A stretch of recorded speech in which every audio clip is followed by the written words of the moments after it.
Fala galera, como é que vocês estão? Tudo certo? Na aula de hoje nós vamos falar o último assunto aqui da Lei 812, que é a respeito aqui dos direitos, né? E a gente vai tratar hoje das gratificações e adicionais e a seção 3 também que trata das férias, tá bom, galera? Então, esse assunto talvez seja um dos menos importantes, né? Então a gente encontrou aqui 6 questões, né? Não está no top 3 ali dos mais cobrados, mas é importante a gente conversar também, né? E aí a gente termina todo o módulo de 812. Você que ainda não é aluno, aproveite a oportunidade, link na descrição do meu WhatsApp, se você quiser estudar com o restante dos materiais, tá? Na parte de gestão de pessoas, eu vou limitar até essa última aula de 812. As demais aulas eu vou deixar só para os meus alunos, tá? Então, se você quiser estudar conosco, gestão de contratos, gestão de pessoas, administração pública, né? Temos todas as videoaulas aí para o técnico da área administrativa e também filtros de questões para todas as disciplinas do técnico e também as específicas, né? De administração geral e orçamento para o analista da área administrativa. Então, link na descrição aí. Sem mais enrolação, vamos lá para a Lei 812, tratar das gratificações e adicionais. Vocês já sabem a diferença entre vencimento e remuneração, acho que isso aí já não é mais novidade, né? Se cair na sua prova, você vai conseguir acertar, a gente falou disso na aula passada. E a gente já vai pular aqui para as gratificações adicionais. Lembrando que indenizações não incorporam-se para fins aí enfim, da questão da remuneração, tá? De proventos e aposentadoria. Tá? A gente vai falar aqui das gratificações adicionais, que esses sim incorporam-se, né? Então vamos lá, olha só. Então ele fala, além do vencimento das vantagens previstas nessa lei, serão deferidos aos servidores as seguintes retribuições, gratificações e adicionais. Então você tem retribuição pelo exercício de função de direção, chefia e assessoramento, gratificação natalina, que aqui é o 13º salário.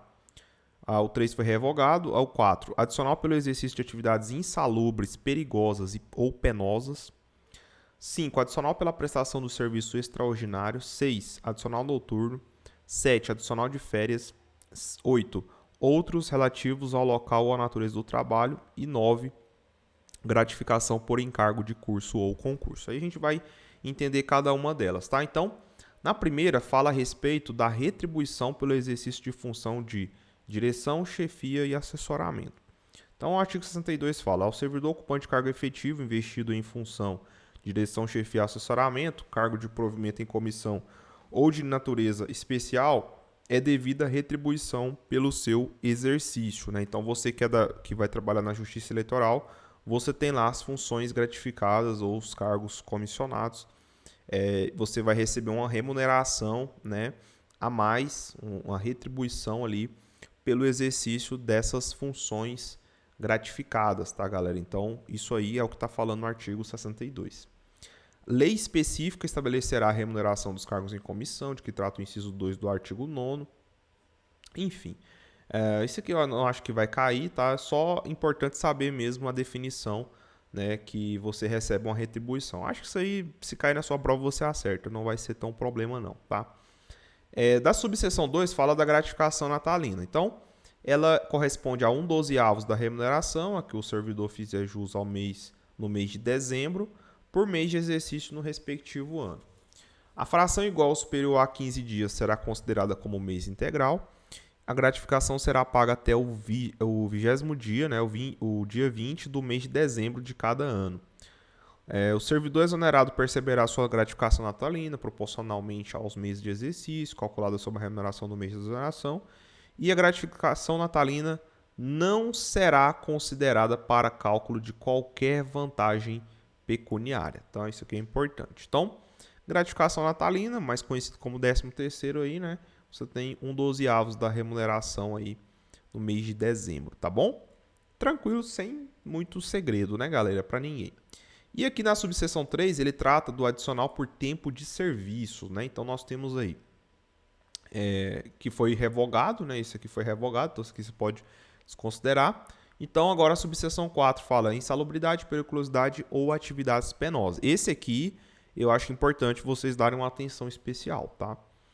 Artigo 68. Os servidores que trabalhem com habitualidade em locais insalubres ou em contato permanente com substâncias tóxicas, radioativas ou com risco de vida, fazem jus a um adicional sobre o vencimento do cargo efetivo, né? Então, aquela parcela, aquela retribuição pecuniária pelo exercício das suas funções, né? O vencimento, que é a menor, né?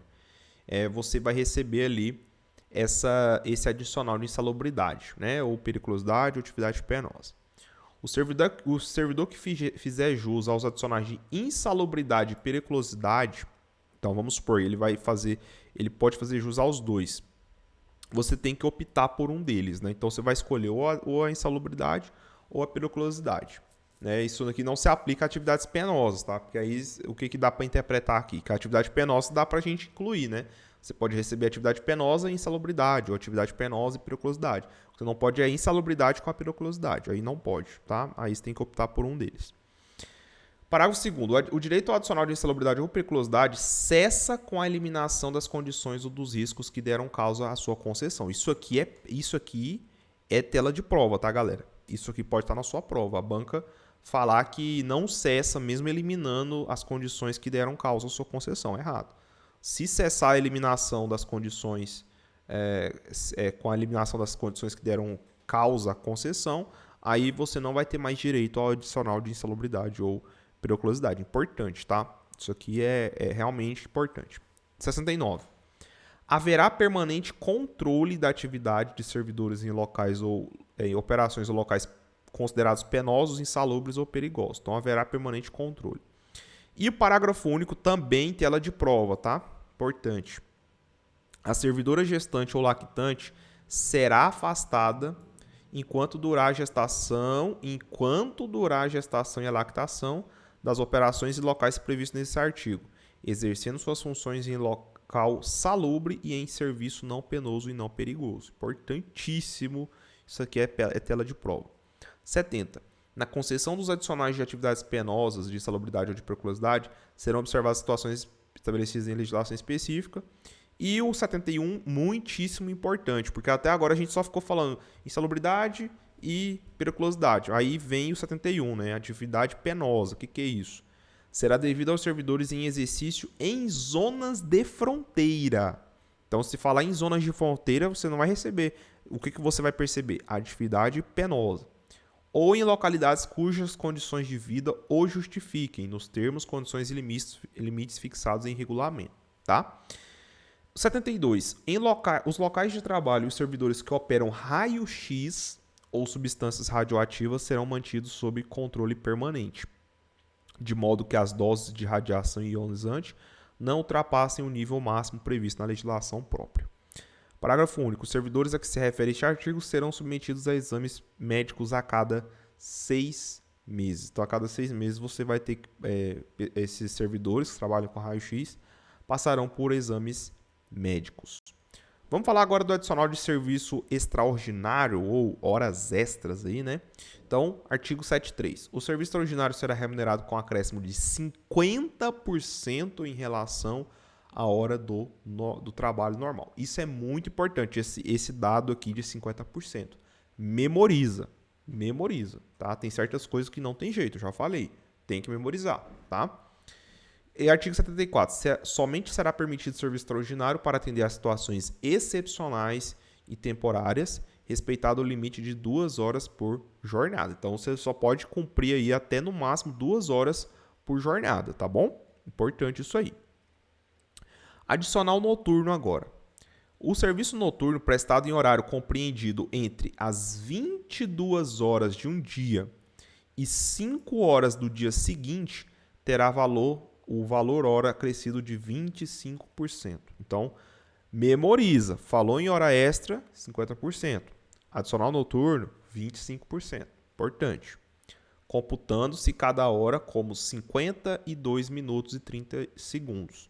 Não confunda isso aqui na sua prova, cara. O examinador é mau. Ele é mau, ele quer te pegar. O que ele vai fazer? Ele vai trocar esses dados. Ele vai falar que o adicional por serviço extraordinário é de 25%, ou falar que o adicional noturno é de 50%. Você não vai cair nesse pega, pelo amor de Deus.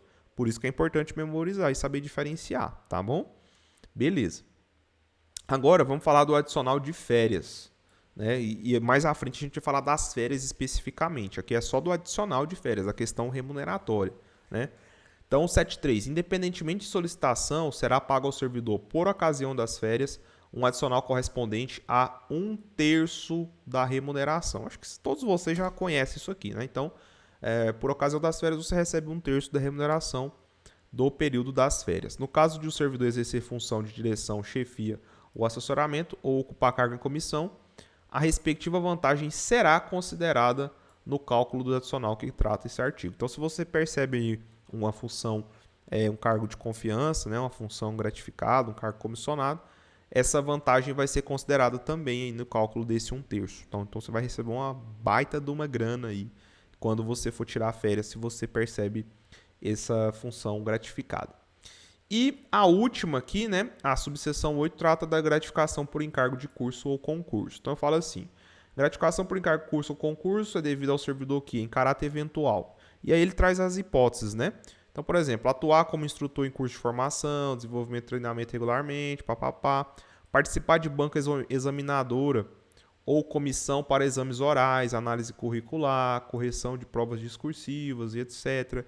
Participar da logística de preparação e realização de concurso público, participar da aplicação, fiscalizar ou avaliar provas de exame de vestibular ou de concurso público. Então, nessas hipóteses aqui, você recebe uma gratificação, né? Você vai estar trabalhando, você vai estar mexendo aqui com concurso público, ou com exame oral, análise curricular, prova discursiva, elaboração de prova, instrutor em curso de formação, enfim, tudo isso aqui, se você participar, você vai perceber aí uma gratificação por encargo de curso ou concurso, tá bom? Beleza? Aí ele fala aqui, né, os critérios de concessão e os limites da gratificação de que trata esse artigo serão fixados em regulamento, observados os seguintes parâmetros. O valor da gratificação será calculado em horas, observadas a natureza e a complexidade da atividade exercida. A retribuição não poderá ser superior ao equivalente a 120 horas de trabalhos anuais. Então, você não pode passar de 120 horas de trabalho aí, anuais, né? Ressalvada a situação de excepcionalidade, devidamente justificada e previamente aprovada pela autoridade máxima do órgão ou entidade, que poderá autorizar o acréscimo de até 120 horas de trabalho anuais. Então, você pode, a critério da autoridade máxima, pode até autorizar o acréscimo de mais 120 horas aí, tá? Mas, em regra, você não pode passar de 120 horas de trabalhos anuais, tá bom? Importante isso aqui, tá, galera? Importante. Tá? Tudo que for relacionado a dados, cara, a banca vai te pegar nesse ponto. Tá? É bom a gente reforçar isso aí. O 3 fala, o valor máximo da hora trabalhada corresponderá aos seguintes percentuais, incidentes sobre o maior vencimento básico da administração pública federal. Né? Então ele fala assim, 2,2% em se tratando de atividades previstas nos incisos 1 e 2 do caput desse artigo, ou seja, ele está falando aqui, desse 1 e desse 2, né? Atuar como instrutor em curso de formação ou participar de banca examinadora. Então você vai perceber 2,2% da maior remuneração, da maior remuneração, do maior vencimento básico, melhor dizendo, da administração pública federal, tá? E 1,2% em se tratando de atividade prevista no inciso 3 e 4 do caput desse artigo. Então, porque assim, se você for observar, o inciso 1 e 2 são, digamos, atividades mais de responsabilidade, né? Você atuar como instrutor em curso de formação, né? Desenvolvimento ou treinamento, ou então participar de banca examinadora ou de comissão para exames orais, análise curricular, correção de prova. Então perceba que são atividades de mais responsabilidade. Agora, participar da logística de preparação e de realização de concurso público, planejamento, coordenação, supervisão, execução e avaliação de resultado, né? Participar da aplicação. Então, muitas vezes, você vai ter lá os fiscais de prova de um determinado concurso. Muitas das vezes, aqueles fiscais ali são servidores públicos, né? Vamos supor que a instituição que está promovendo aquele concurso, a banca examinadora, seja a própria Sebrasp, né? Vamos pegar como exemplo aqui servidores da UNB. Ela pode pegar servidores da UNB para aplicar as provas, né? Para serem fiscais de prova. Então, eles vão receber essa remuneração, aí, essa gratificação por encargo de curso ou concurso, né? e aí provavelmente eles vão receber 1,2% em se tratando dessas atividades sobre o maior vencimento da administração pública federal. Entendeu a lógica? Então é isso aí, né? Essa gratificação somente será paga se as atividades referidas nos incisos forem exercidas sem prejuízo das atividades do cargo de que o servidor for titular, né? Então a gente tem aí, por exemplo, o servidor trabalha de segunda a sexta-feira, normalmente um concurso acontece aos domingos, então ele vai poder exercer as atividades dele normalmente e aos domingos ali ele pode fazer uma atividade extra, né? Ganhar um salário extra ali, né? Aplicar uma prova, ser coordenador dessa prova, enfim, né? Então ele vai perceber essa gratificação. E aí no 3 fala, né? A gratificação não se incorpora, por óbvio, né, ao vencimento ou salário do servidor para qualquer efeito e não poderá ser utilizada como base de cálculo para quaisquer outras vantagens, inclusive para fins de cálculo de provento de aposentadoria e pensão. Então essa gratificação ela não se incorpora, né? Claro, por óbvio, né? Tranquilo. E para finalizar o capítulo 3, aí, quando a gente encerrar aqui, a gente resolve questões, tá, galera? Então, o capítulo 3, ele trata das férias, né? Então, ele fala assim, o artigo 77. O servidor fará jus a 30 dias de férias, então você já sabe, 30 dias de férias, que podem ser acumuladas até o máximo de 2 períodos. Então, você pode até acumular essas férias por 2 períodos apenas, né? No caso de necessidade do serviço, ressalvadas as hipóteses. Então, é no caso de necessidade do serviço, né? Então ele fala assim, para o primeiro período aquisitivo de férias, serão exigidos 12 meses de exercício. Ou seja, para você poder ter direito às férias, você vai ter que trabalhar pelo menos um ano lá na Justiça Eleitoral para depois você poder pedir férias, né? É vedado levar à conta de férias qualquer falta ao serviço. As férias poderão ser parceladas em até 3 etapas, né? Então você pode pedir uma férias de 10 dias, outra de 10, mais uma de 10. 3, né? 3 períodos. Ou você pode pedir uma de 15 mais uma de 15, certo? Então você pode pedir até 3 etapas, desde que assim requeridas pelo servidor e no interesse da administração pública. O pagamento da remuneração das férias será efetuado até 2 dias antes do início do respectivo período. O servidor exonerado do cargo efetivo ou em comissão perceberá indenização relativa ao período das férias que tiver direito e ao incompleto, na proporção de 1/12 por mês de efetivo exercício, ou fração superior a 14 dias, né? A indenização será calculada com base na remuneração do mês em que for publicado o ato exoneratório. Beleza. Aí aqui no 79 fala, o servidor que opera direto e permanentemente com raio-x ou substâncias radioativas gozará de 20 dias consecutivos de férias por semestre de atividade profissional, proibida em qualquer hipótese a acumulação. Então, o servidor que manipula raio-x, ele tem direito até 20, ele gozará de 20 dias consecutivos de férias e por semestre, ou seja, se no ano ele vai ter ali 20 mais 20, serão 40 dias. E ele não pode acumular esses períodos de férias, tá? Porque ele está lidando com radiação, né? Ele não pode ficar submetido ali ao risco por muito tempo, né? Até por isso que tem um cuidado, a lei, o 112 traz esses cuidados, né? Com esses servidores que trabalham com raio-x. Para as férias também se aplica a mesma lógica. E aqui fala, né? As férias somente poderão ser interrompidas por motivo de calamidade pública, comoção interna, convocação para júri, serviço militar ou eleitoral ou por necessidade do serviço declarada pela autoridade máxima do órgão ou entidade. E aqui fala, o restante do período interrompido será gozado de uma só vez, observado o disposto no artigo 77. Beleza, então fechou. Vamos pegar questões agora. E aí, zerou a 812, tá, galera? 59. Um servidor público submetido ao regime jurídico dado pela 812 não pode, então ele está falando aqui, ó, não pode receber adicional por serviço extraordinário, sendo obrigatória a sua liberação no mesmo montante de horas que tenha extrapolado sua jornada habitual. Errado, né, galera? É lógico que o servidor público submetido à lei pode sim receber adicional por serviço extraordinário, não tem vedação quanto a isso, não. Então, a questão 59 está errada. Questão 60. Os servidores públicos estatutários estão excluídos do conjunto de funcionários públicos que fazem jus aos adicionais de insalubridade e de atividades penosas. Nada a ver, né? Os quais são previstos estritamente para os servidores públicos seletistas. Totalmente errado. A 812 a gente viu que traz hipóteses, sim, adicional de insalubridade, atividades penosas e da periculosidade também, né? E também o adicional por serviço extraordinário, adicional noturno, tudo isso aí, tá? Então não é só para servidor público seletista, não. Para estatutário regido pelo 812 também, questão errada. 61. O servidor público civil federal que prestar serviço noturno, no período noturno, em dias úteis, no horário das 18 às 22, não fará jus ao adicional noturno, né? Então está falando prestar serviço no período noturno, em dias úteis, no horário das 18 às 22. Não fará jus ao adicional noturno. Tá certo, exatamente. Não fará jus mesmo, tá? Então, a gente viu que o adicional noturno, ele compreende, né? Qual período aqui, ó? Vamos lá. Das 22 horas de um dia e 5 horas do dia seguinte. Então, a partir das 22 horas de um dia e 5 horas do dia seguinte, é que você vai perceber o adicional noturno. Nesse caso, das 18 às 22, de fato, você não recebe adicional noturno. Então, 61 tá certo.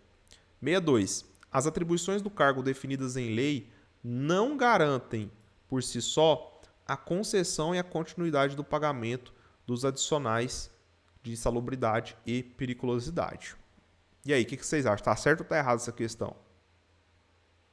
As atribuições do cargo, você está falando só das atribuições definidas em lei, não garantem, por si só, a concessão e a continuidade do pagamento dos adicionais de insalubridade e periculosidade. Tá certo, galera. Porque a gente viu que o que garante essa manutenção dos adicionais de periculosidade e insalubridade é o motivo pelo qual ensejou naquele adicional, tá? Então, por exemplo, vamos lá, vamos pegar aqui de novo na lei, né? Então ele fala assim, ó. Ele fala assim, que o adicional de insalubridade e periculosidade cessa com a eliminação das condições ou dos riscos que deram causa à sua concessão. Então, existem condições ou riscos que dão causa à concessão do adicional. Se essas condições e riscos forem eliminadas, cessa o direito ao adicional. Então, não é por conta da atribuição do cargo, por conta da atribuição do cargo em lei. Não, é por conta da situação, das condições nas quais esse servidor vai estar submetido. Se isso aí for cessado, for eliminado, aí você perde o direito ao adicional de insalubridade e periculosidade. Portanto, essa questão aqui, tá falando que não garante por si só, tal, tá certo, é isso mesmo, tá? 63. Carlos trabalha em atividade considerada insalubre e perigosa e faz jus ao recebimento dos adicionais de insalubridade e de periculosidade. A gente viu, não pode acumular essas duas aí, tá? Nesse caso, Carlos deverá optar por um deles, sendo-lhe vedado acumular os dois adicionais. Exatamente isso, galera. Exatamente. Então, nesse caso, você tem que optar, né? A gente viu aqui, ó. Então, no parágrafo 1º do artigo 68, tá? O servidor que fizer jus adicionais de insalubridade e periculosidade deverá optar por um deles. Então, essa questão tá certa.